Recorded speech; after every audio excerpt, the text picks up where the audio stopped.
बिस्मिल्लाहिर्रहमानिर्रहीम। अस्सलाम वालेकुम वरहमतुल्लाहि वबरकातुहू। नाज़रीन, वाजिद बाबा अपने यूट्यूब चैनल वाजिद बाबा एडवोकेट और फेसबुक पेज वाजिद बाबा के साथ आपकी खिदमत में हाजिर है।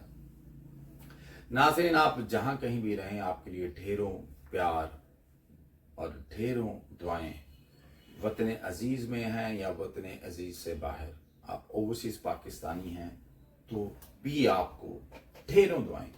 और मैं आपको यहाँ बताता जाऊँ कि आज का जो वीलॉग है इस वक्त जो मैं करने जा रहा हूँ, ये ओवरसीज पाकिस्तानियों के लिए ज़्यादा कंसर्न है, क्योंकि हम यहाँ पे हमेशा आपके इंटरेस्ट की, आपकी बात करते हैं, आपके राइट्स की बात करते हैं।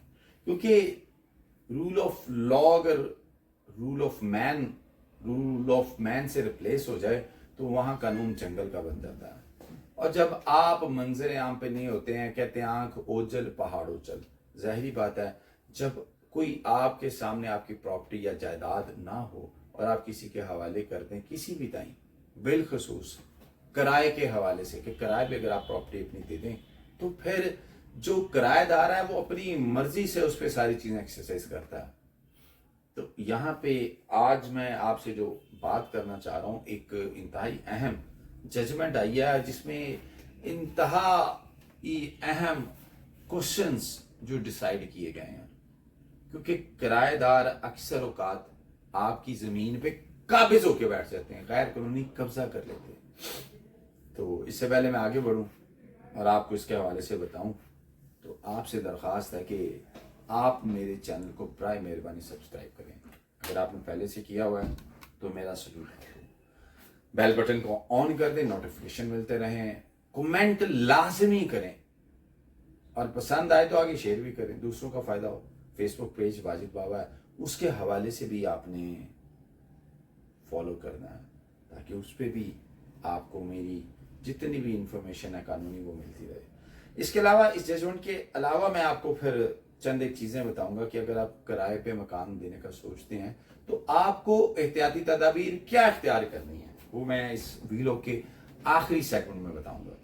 अच्छा, सबसे पहले तो ये कि ये जो जजमेंट एक पास हुई, एक किराएदार था, उसने जगह ले ली तो उसमें वो काबिज होके बैठ गया उस पर। अब कब्जा जो हो जाता है उसमें दो चीज़ें बड़ी अहम, मेरी टेबल पे भी एक केस पड़ा हुआ है, ये मैं लाहौर में हूँ, ये शादरे का एक मैटर है, एक केस है अब्दुल हमीद बनाम शहजाद अमीर। इसमें भी कुछ ऐसी ही प्रपोजिशन थी। तो ये जजमेंट जब सामने आई तो इस जजमेंट ने वो चीज़ें क्लियर की, वो बातें क्लियर की, वो क्वेश्चंस क्लियर किए। क्योंकि अक्सर लोग करते ये हैं कि जब किराएदार किसी से अपनी जगह किराए पे लेता है तो जब मालिक जो होता है वो, ज़ाहिरी बात है, आप देखें तो एज फैक्टर बड़ा मैटर करता है। तो जो मालिक होता है जिसके नाम ज़मीन होती है, उसके आगे जो लीगल हेयर्स होते हैं या उसकी जोजा होती है, तो जब मालिक किराए पे दे देता है तो वो मामला तो चलते रहते हैं। किराएदार 2 साल 4 साल 8 साल 10 साल से बैठे होते हैं, एक स्मूथ मामला चल रहे होते हैं। लेकिन जैसे ही वो मालिक फौत होता है तो जब लीगल हेयर या वासन वहाँ पे किराए लेने जाते हैं तो वो आगे से आंखें यहाँ से उठा के यहाँ पे रख लेते हैं।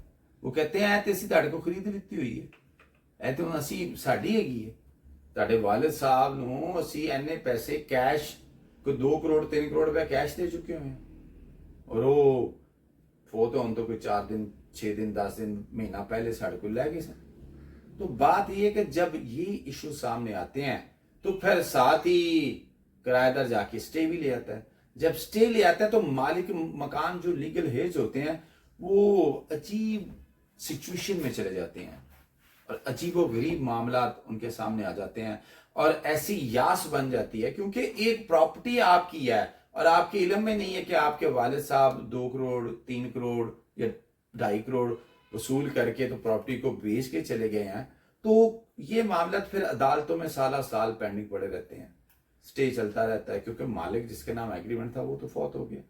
दूसरा इशू ये, तो जब ये इश्यूज क्रिएट होना शुरू हुए तो ये एक केस सुप्रीम कोर्ट के पास जब गया तो इसमें सुप्रीम कोर्ट ने ये क्वेश्चन क्लियर किया। उन्होंने कहा कि अगर आपने कोई भी ऐसा इशू है, आप किराएदारी की बेस पे यहाँ नहीं बैठ सकते कि आप किराएदार हैं, आपने खरीद ली थी तो आप बैठे नहीं। हाँ, आप तब मालिक होते अगर वो आप अपने नाम ट्रांसफर करवा लेते। अगर आपने ट्रांसफर अपने नाम नहीं करवाई, 2 करोड़ छोड़ के 10 करोड़ दिया हुआ, जो कि अक्सर झूठा होता है, किराएदार बदनीयत हो जाते हैं, जो अंदर काबिज होते हैं वो गैर कानूनी कब्जा जमा के बैठ जाते हैं। तो आपने अगर वो ट्रांसफर करवा लिया, then it's well and good. अगर वो ट्रांसफर नहीं हुई तो फिर आप इस प्रॉपर्टी पे कब्जा जमा नहीं सकते, आप इस प्रॉपर्टी पे नहीं बैठ सकते। आपको एजेक्टमेंट पिटीशन अगर दायर करते हैं तो आपको ये खाली करना पड़ेगा। उसके लिए आपको अल्टरनेट रेमेडी क्या, तामीले मुख्तस का दावा करना पड़ेगा, सूट फॉर स्पेसिफिक परफॉर्मेंस करें। और अगर आपने कोई एग्रीमेंट किया था कि आप क्लेम करें 2, 2.5, 3, 4 करोड़, 10 करोड़ के दिया है, हमने 50 लाख ही दिया, प्रॉपर्टी छोटी है तो, या 20 लाख दिया, तो उसमें आप जाएं, तामीले मुख्तस के दावे में जाएं। उस दावे में जाके आप प्रॉपर्टी अपने नाम कानूनी तौर पे डिग्री लेके एग्जीक्यूशन में जाके, इजरा में जाके, तो उसको आप कोर्ट से अपने नाम ट्रांसफर करवा लें, अगर आप समझते हैं कि आपका राइट है। अगर आपका राइट ही नहीं है तो फिर तो मुमकिन नहीं है। तो उसके अलावा अगर आपने कोई जुबानी मुआहदा किया है तो जो जुबानी कॉन्ट्रैक्ट है, जो मुआहदा है, उसके इंग्रेडिएंट्स पूरे करें, और उन इंग्रेडिएंट्स को पूरे करते हुए के तहत आप किराया भी वसूल कर सकते हैं। और उसके अलावा एजेक्टमेंट पिटीशन दाखिल करके आप किराएदार को उठा के बाहर फेंक सकते हैं, क्योंकि वो गैर कानूनी कब्जा जमा के झूठ के पाँव नहीं होते, वो झूठ पे कमर बांध के तो वहां पे बैठ गया। जितने भी मामला था वो बात की बात है, स्पेसिफिक परफॉर्मेंस के दावे में जब वो डिसाइड होगा, अगर होगा उसके फेवर में होगा तो वो प्रॉपर्टी ले लेगा। इसलिए ये सुप्रीम कोर्ट का बहुत ही बड़ा और बहुत अहम फैसला है। उसके अलावा जो अब मैं आपको एक बारीक बयानी से ये कुछ चीजें बताना चाह रहा हूं कि अगर आप किसी को किराए पे मकान देते हैं, पहले तो मैं आपको क्लियर कर दूं कि मैं जाती तौर पे मकान किराए पे देता ही नहीं हूं, मैं इस हक में ही नहीं हूं। कानून दान हूं, कानून समझता हूं, लेकिन क्यों नहीं देता? क्योंकि इस किराए के हवाले से बेशुमार उलझने हैं, बेशुमार मामला हैं।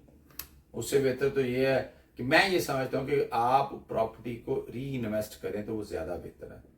अब अगर आप ये सूरत हाल देखते हैं कि किराए पे अगर आपने कोई अच्छा किराएदार आपको नहीं मिल पा रहा, तो जो बुरा किराएदार है वो आपकी नाक में दम कर देगा, आपको डिस्टर्ब करेगा, आपके लिए प्रॉब्लम्स क्रिएट करेगा और आपको वहां ले जाएगा जहां आपने सोचा भी नहीं होगा कानूनी तौर पे। इसलिए जब भी आप कोई एग्रीमेंट करें, प्रॉपर एग्रीमेंट करें, प्रॉपर किराएदारी का एग्रीमेंट करें, कानून के मुताबिक करें, किसी अच्छे वकील से जाके मशवरा लें और फिर एग्रीमेंट करें।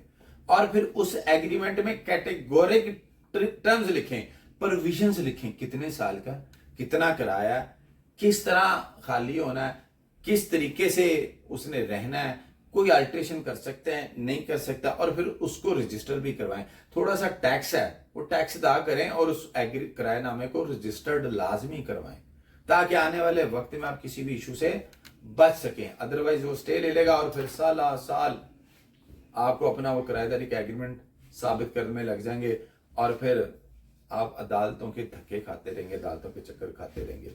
और इसके अलावा किसी पे तरस खा के किसी को किराए पे ना देना, ये मेरी एक बात याद रखें।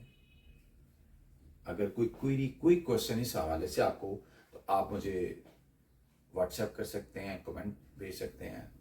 अपना ख्याल रखिएगा। अल्लाह ने के बाद।